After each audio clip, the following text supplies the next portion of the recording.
All right, well, first things first, I just want to introduce myself. I'm Scott Vargo. I'm the city manager here in Golden. I want to thank everybody for coming tonight, taking some time out of their busy days to come and join us and talk a little bit about the Heart of Golden. I've got a very short presentation that I'm going to run through, and then the plan is for folks to be able to walk around, look at the different boards, talk with groups of staff and our design team and our project manager about the project. Get more information, share comments and questions that you might have about the project, the Heart of Golden broadly, as well as the Heart of Golden Police and Municipal Building project as well. So just as an introduction, we're going to go through some background. This is information that we've shared pretty routinely over the course of the last many months, and so some of this will be redundant for those of you that have been following along, but we want to make sure to get everybody up to sort of the same baseline if possible. So the project itself, the Heart of Golden, is an intention to make the Clear Creek corridor really from all the way down here all the way to the east zone where the old Coors office building was located more usable, more functional, more desirable, and then providing updated and more efficient, more sustainable space for police and for city services. How did we get here? So this is just a quick timeline that shows how this project has evolved. So we go all the way back on this timeline to 1960. That's when the current City Hall was built. We start talking about other projects, other facility projects within the city. In 2006, we had the shops building built.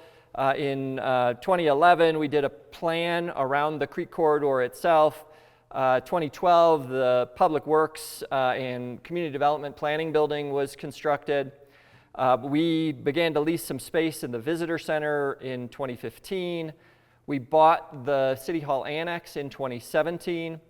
We did a space study, needs analysis for city facilities, city staff in 2017, or 2018, sorry. 2019, there was an engagement project that was kicked off related to the Heart of Golden. In 2022, there was a Heart of Golden plan that was adopted by council. We updated in 2023 the needs analysis, the space study, to reflect the fact that we had changed the way we worked to some degree, to identify the impacts of COVID on the workforce and on our approach to work. And then in 2024, we hired a design firm to begin to bring the police and municipal building to life. And so we do have folks from the design team here as well, and they can talk to you in more detail about where we are in that process. But again, a very long timeline here. I'll do the quick math, 64 years from when City Hall was built to basically where we are now. The needs and the vision related to the corridor, over the years, residents have expressed that they want the Clear Creek corridor to have more open space, more green space, more opportunity for folks to gather. You want a usable and a special place for residents. And again, there are a number of elements associated with this project. The first one that frees up or begins to free up space is this, the idea of a police and municipal facility on the east zone of the corridor.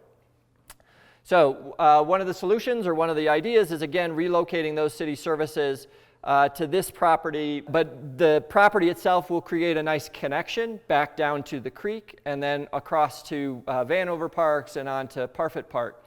And so all of it becomes one big integrated area, again, trying to make this more of an asset, more usable, more functional, revitalizing that area of the corridor, which right now is paved parking lots and a large dirt lot where the office building, the former office building, lived.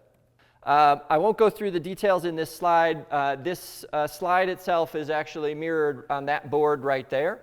And this is just talking about some of the different options that have been considered as we've gone through this process. So the idea of remodeling and reusing the existing space, the renovation of the office building that had been on that property in the east zone, the old Coors building, renovation of the city hall building, and the construction of a smaller sort of standalone police department facility, and then the building of a police and a city facility in total.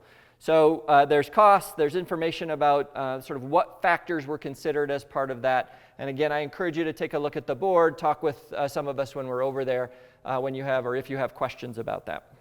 Why does the city believe this is the most viable option? So again, the idea of transforming the corridor is important to the community. We want to make the corridor more accessible for our residents. We want to create spaces that residents can take advantage of and provide more space for people to spread out within what is a very active and thriving creek corridor. We believe that we as an organization can improve our ability to provide high levels of customer service, efficiency, and sustainability within our facility as well. And again, a new building will help us to achieve some of those goals. This is the most effective way for us to meet the sustainability goals that the community and council have set for the city of Golden. And there are some sustainability slides and boards that are back here on my right-hand side that I encourage you to take a look at. It's pretty staggering, the difference in terms of energy use, the types of creativity that we're looking at with regards to this new facility, from geothermal to solar to a variety of other ways to make this facility net zero and really sort of a leader in terms of municipal construction standards. Costs, we can build this police and city building without raising taxes. So there's been very conservative budgeting over the years. There have been efforts to set aside dollars to be able to cover the cost of what are called COPs, certificates of participation. That's essentially sort of the equivalent of a mortgage that you might have on a house, where the house is the collateral associated with that loan. It's a similar sort of setup with regards to COPs. And we have set aside an appropriate amount of money to be able to cover the cost associated with the debt service on those COPs without raising taxes. Renovation and the maintenance of the existing buildings, acquiring additional office space, at the end of the day, it comes very close in terms of overall price to what the new facility costs. And so again, it didn't really solve all of the problems. It doesn't address the sustainability issues of our existing facilities. It also doesn't consolidate our workforce into a single location in the way that a new facility would. And so we don't get a lot of the advantages, and the costs are reasonably close to one another, that it just makes more sense in the long run for us to move forward with a new facility. The last item in this cost section is the idea that costs are only going to go up. So if we continue to delay what feels like it's inevitable to moving into a new facility, those costs will only rise. And so now is a good opportunity for us to bite the bullet. We've funded it, and we believe that we can construct the appropriate facility while providing the citizens with, again, additional green space and amenities and revitalizing a portion of the corridor that right now is not the most attractive or inviting part of town. Value, again, most financially responsible long-term solution. Short-term solutions, renovations, remodels, et cetera, only address parts of the needs. And then a well-designed building would improve security for our employees, security for our police, and it will help to support our efforts to recruit and retain staff. That's important to the community, to have well-trained, longer tenured staff so that we're not constantly having to retrain folks, so that when you go and request services, those folks have done that, they've been there, they understand what's happening within the community. So we want to hold on to those folks rather than see a constant churn. Next phase kickoff. So this is the engagement process that we're in right now. We're calling it the next phase. We did one again pre-COVID. It was important for us to come back and do one now again and understand if the information we received back pre-COVID still holds true today. So we started that on September the 18th with a walking tour along the corridor with a bunch of stations. We had over 100 people that showed up for that event. We did a similar online version of the walking tour so folks could provide feedback there as well. We reviewed the comments and the suggestions. We've highlighted those that appeared more frequently, more consistently, rather than those things that were said one time, to try to capture general themes. And so we'll talk a little bit about those. They're also on that board next to the door, and so you can take a look at those there as well. We will be adding all of the sort of raw comments that we received during the online and the walking tour. We'll add those to Guiding Golden as well, so you can see all of that information very soon.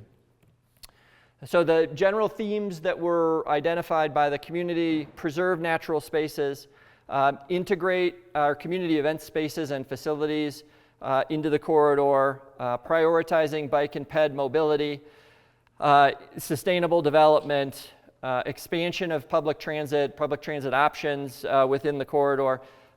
We have done some of that with the OrCart. We've seen RTD increase some of their services as well. We want to be able to try to build upon that going forward in response to that. Lots of concerns raised with regards to traffic and parking. Not surprising. We hear that on a somewhat regular basis, and we're doing a lot of different things to try to address that.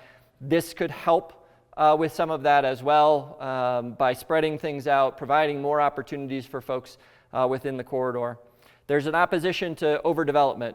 So there's a concern, or there have been concerns about, we're going to take down City Hall and we're going to build condominiums or some other sort of retail space there.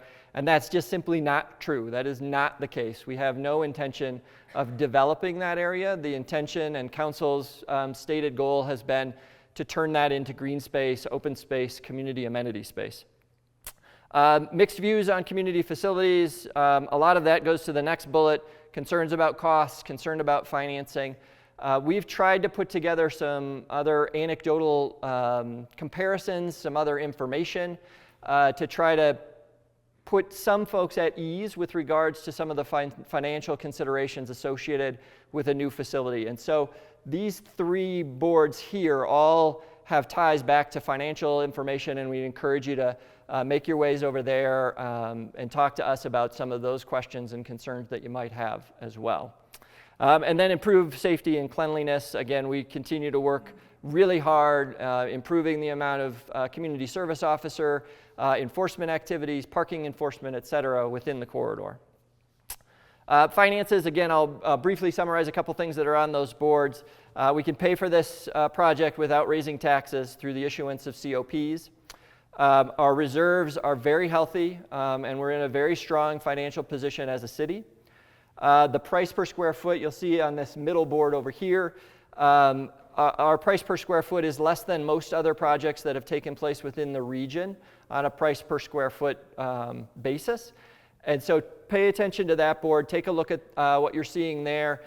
There are a couple of projects that are less, and then there are a number of projects that are considerably more expensive than what we're designing here or planning for construction here. The investment will add some value to city-owned properties. So this is a property that the city owns, where we've sited the building. Across the street, there are a number of parking lots. The city owns all of those properties as well.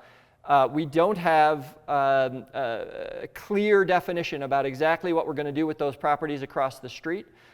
They could be a public-private partnership. There could be opportunities for those to become housing or mixed-use development. They could be disposed of and sold to recoup dollars to go towards this project, towards other parts of the Heart of Golden project, whether that's park connectivity projects or other elements to the Heart of Golden.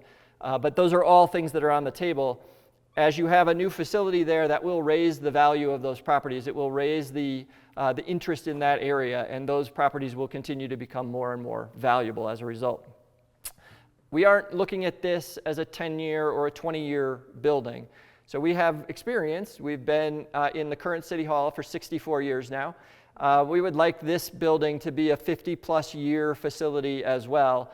And so we're trying to plan for flexibility. We're trying to plan for ways that that building can grow with us over time in terms of spaces that may have been identified as a small conference room can be easily converted into an office, or vice versa within the facility. Lots of open workspaces, lots of plaza spaces for the community to take advantage of, meeting room spaces for the community to take advantage of. And so those are some of the ideas that we've got. And again, we've got the design team in the back of the room, and they can certainly talk about where we've gotten to so far within the design. Community benefits, again, the potential to transform the corridor into a more usable, a more special place for residents. Opportunity to increase connectivity. So this is the idea, again, where that building is sited. There is a canal, and there's Archer Street, where, if you know where Adventure West is, for the tubing outfitter, down that street, it's a little bit awkward to get through that area and get into Vanover Park and then move on to Parfit Park. We want to be able to take and improve those connections. We want to make sort of a natural landscape behind where this facility would be sited that ties in nicely to that facility, ties into our pathway system that's in place today as well. We want to add, again, or consider adding community spaces and amenities into the design for the police and municipal building. We want to increase the value we've already talked about, and we want to improve our police and our city operations as a result of making some of these transitions, consolidating our staff together, putting them in an environment where they've got access to current technology, able to modernize what we're doing and how we're doing it within a facility. Next step, so we've got tonight, which is this first piece, focus on the east end of the corridor. So this board back here is where we're talking about East Zone. What is the East Zone? It's basically Parfit to the east and to this building site. We want to focus some on that zone in terms of the broader heart of Golden, and we want to focus on the building tonight in terms of the overall project focus. November the 20th, we'll have another community engagement, another open house style meeting. That's a meeting that we're going to focus solely on the building. And then we're going to split off the rest of the corridor conversation at that point. And we'll do more meetings on the corridor more generally, probably with holidays and all of those sorts of things, probably come January, we'll begin conversations where there will be meetings that are just about the corridor and the green spaces and the amenities that folks want to see in those areas. And we'll have separate meetings that will continue that will be related to the building itself and keep folks engaged and updated and able to provide feedback on that project. So with all of that said, again, there will be a whole bunch of city staffers, design team, our project management team stationed around at these different boards, and I would just encourage you all to get up, wander around, ask any and all of us questions as you go through, and we'll try to do our best to answer everything we can. So, thanks very much.